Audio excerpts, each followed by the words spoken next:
So, we're going to start with the first two guests of the evening. They are the reason we are in this building right here. The owners of this building. Yeah. I want to bring up two people, two cousins, Brittany and Dre Wiley. Everybody put it together, Brittany and Dre Wiley.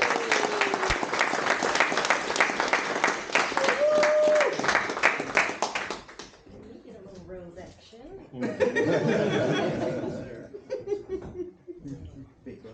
What's up, brother?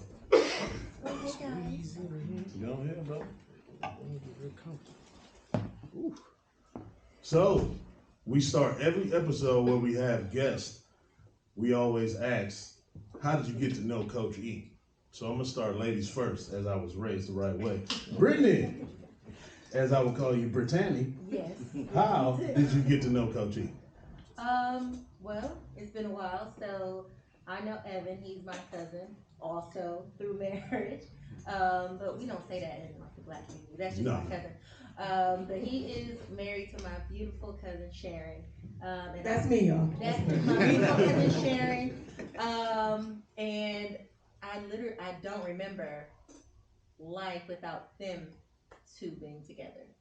I'm a little younger than them, so I'm a little younger than them. So I really just always remember them being together since I was young, and I've always looked up to them. They are the epitome of what love should look like, and that's how I've got to know. That was touching. You almost made me cry. Oh, I'm I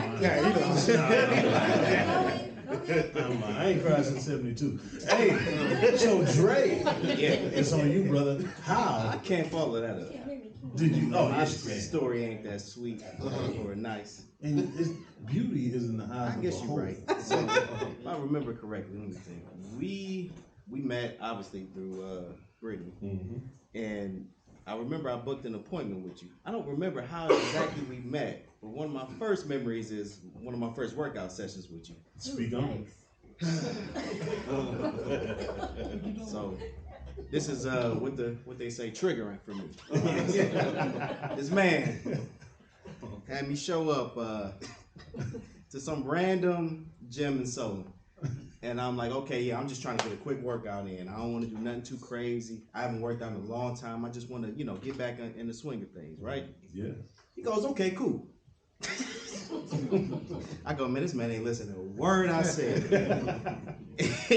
And I'm like, all right, well, where you want me to start? He said, I want you to start on the treadmill. I said, okay.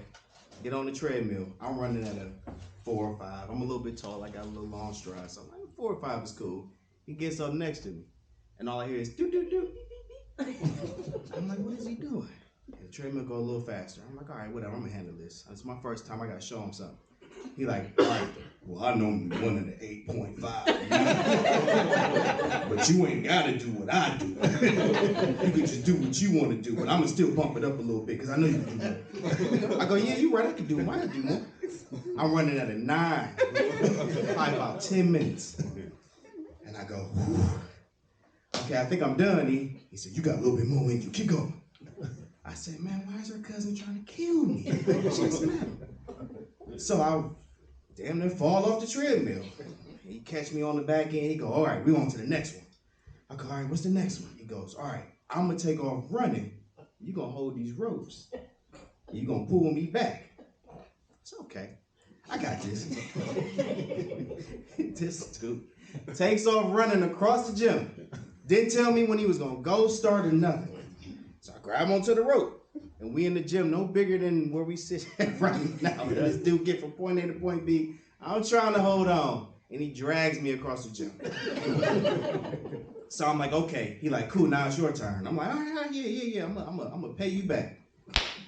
I take off running. This dude ain't moved. I said, Lord help me. I think we did about 6 more exercises. And you just kept saying, you do more. And I left. I remember I called Brittany. I said, listen, we're going to have to cancel whatever we got set up. Because I don't think I'm going to be able to make it home. And I swear I pulled over on the side of the road and just took a nap real quick. And that was my first experience with how intense he said he was. He wasn't lying, man. I said, I just want a quick workout. What happened to Planet Fitness? They got Blunk alarm in there. I ain't allowed that. He ain't allowed in I there. never stepped foot in True. Planet Fitness. So, ladies and gentlemen, they have a lot of things going on. They are entrepreneurs. They've been entrepreneurs for as long as I can remember, except for Brittany doing her little stint with the Cavs. Being a Cavs girl back in the day when she was a little baby. But they actually helped me get to another level as far as business-wise and my business savvy. They are actually my business consultants. So I always consult the next move that I make with them. You can't go wrong with a married couple like me and Sharon, with multiple businesses that's flourishing, that's doing good in the city, helping out the community. So I approached Brittany one day and asked her to be my consultant. She of course said yeah, because she's my cousin. She would have said no. I'm allowed to hit her. It's because she's my cousin. But she taught me a lot, and that's what brings us here. So B, you got a little foundation. And it's a foundation that's very near and dear to your heart. Can you let the people know what you do with the foundation and how much it means to you? Absolutely. I wasn't prepared for this question, but Snuck up on you. you did. Try not to get emotional, man. Try not to get emotional. Right. Okay. So the Honor Foundation is, yes, near and dear to my heart and my husband's heart. It is named after our first son. His name is Honor. He's 3 now, but when he showed up on our doorstep like a little stork dropped him off, he was 2. Dre and I are licensed foster parents and adoptive parents in Summit County, so right next door. And throughout our journey, we realized how much was needed, how much was not done, how many gaps, how many children are left behind, just so many things, which basically boils down to the system is very broken. All of our children, since then, we have raised 4 amazingly beautiful children since then. All of them have come with basically themselves. Honor, he came with a little red backpack that he still has today. Josiah came to us when he was 6 weeks old with a little diaper bag with, I think maybe just a couple diapers and maybe a wipe or 2. And then Major and Queen, 4 and 6, they came to us with a bag that was given to them throughout their transition. So all of that is on the financial, the emotional, the mental responsibility of the foster parent. So Dre and I just kept saying, like, well, what more can we do? Like, we're already doing a lot, just helping as many children as we possibly can, but how do we help other families, other children transition into the system? Because we saw a lot of organizations helping children transition out, but none really transition in. It's literally like a store, just drops them off at your house and goes, all right, bye, Sunny's papers, and you're like, oh, we don't got no Pampers, no, you know, formula for this child, clothes, the basic needs, a hairbrush for a little black girl, like just basic items, basic needs. So one day, I don't know how we came up with it, but one day we said, the Honor Foundation, we want to create foster closets, which to you and I would be similar to like a food pantry, but no food, clothes, basic needs, whether it's toothbrush, Pampers, underwear, wipes, clothing for children of all ages. And we want to open those closets in Summit and Cuyahoga County. And our Summit closet is very close to being open. It's actually really full, and since we've actually talked about it, we actually have to almost stop accepting donations right now because we have nowhere else to put it. And that's something that also is, if you kind of get to know Dre and I, we really don't talk much about ourselves or our story. But people kept saying, you need to tell your story because people want to help, they just don't know how. Yeah. And one day I just wrote up, I was in the bed and I said, our story, and I just started typing. And I just wrote what came from the heart. sent it out on social media, and people are just dropping things off to all of our businesses, all of our locations. Again, you don't know how to help, but children come in all different shapes and sizes. They're not just babies. We love the Pampers, we love the diapers and things like that because they go through them. But thinking about children that are in their teens, or preteens. It's not just little, tiny cute babies everybody thinks. Some of these kids are big as heaven. Big as a lot of you all in this room. He ain't saying y'all was kids. He's saying What you talking about? he's just saying that they're adult guys. Y'all never seen a 6'4", DN in high school? Like, So I can't pass for 12. 2 years ago, man. Oh, okay. But that is the birth Honor certificate. Foundation, and it is very near and dear to our hearts. We have our annual gala coming up, which we do every year, and it is a time for us to celebrate with our friends, our families, our supporters, our members. I see some in the room today. It's really just time to come and celebrate love, accomplishments, and everything that you've done and that we've done this year. So each year we usually have like a little cute announcement that we'll do.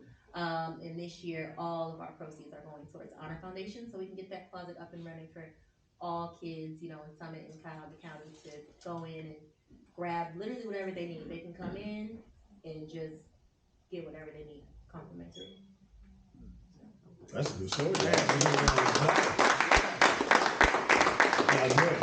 Brittany mentioned the gala that y'all do every year. That's right. Which for the past couple of years we have been attending. It's a great time. And you were dressed up last year? Yeah, I had my monkey suit on. Had my monkey suit T-shirt with the tuxedo T-shirt. Did you have a tuxedo Like a T-shirt button on? down shirt on. No, he can't correct. He He can't. can't correct. He can't Draft day correct. daddy. Okay. Not really, not with the suit coat or anything, because Sharon dressed, the kids get ready for school and the mama dress them. I'm a kid. Sharon dressed me a lot. Sharon definitely dressed them for the last guy. And she always be trying to go to H&M, like that's my size. It's like, I be feeling like a teenager with this tight ass clothes on. Skinny pants and all. Man, skinny It's a pants. fight every time. Everything H&M is slim fit. Man. Everybody's slim. I don't Jealous. But yeah, we do an annual gala every year. It's a big event, we do only one big party a year, and this year is going to be very special. We're going to be celebrating the Honor Foundation, which is, of course, I think the biggest one we've done so far. We've had a lot of individuals and businesses reach out to us for sponsorship, and we greatly appreciated it. This year is going to be amazing. It's going to be amazing. It's on March 10th down in Cuyahoga Falls. Get your tickets at www.magnumaboutique.com/events or here at our register. This one is a sneaker ball, so take your favorite pair of sneakers, dress them up, dress them down, doesn't matter, and come on down, man, and just have a good time. Now, when Brittany gave that honors situation, she mentioned that they can drop different things off at multiple businesses. Yeah. So, my wife Sharon was on Good Day Cleveland with you guys a couple weeks ago. Yes, she was. She did great, by the way. Yeah, she did awesome. Just nervous, but you did good. Right. Good. So, explain to the people what Motive is and the difference between Motive and Magna. So, first of all, the difference between Motive and Magna is Motive is a cocktail bar. It's a lounge, but we do serve coffee there. So, one of the main things that we like to point out at Motive is that there's liquor available for you all day. There's coffee available for you all day. There's wine available for you all day. You never have to come in, pick a time to enjoy this or enjoy that. You can be doing a meeting and have a glass of wine while your business associate is having a cup of coffee. And that's something that doesn't exist in Cleveland. We've traveled a lot over the years, and we've seen so many different pockets of the world that kind of has this hybrid space, and that was not represented in Cleveland. I mean, this is something that is for business professionals, for people coming off of a shift at the hospital, what have you, and they stop in and they truly treat it like home. And that's something that's very special to us. And Motive, which is the name of our business in Shaker Heights, it stands for our motivation. We've been very motivated in the spirits industry to kind of strive and achieve new things. And that is one of our, I think, major accomplishments, is being able to put everything that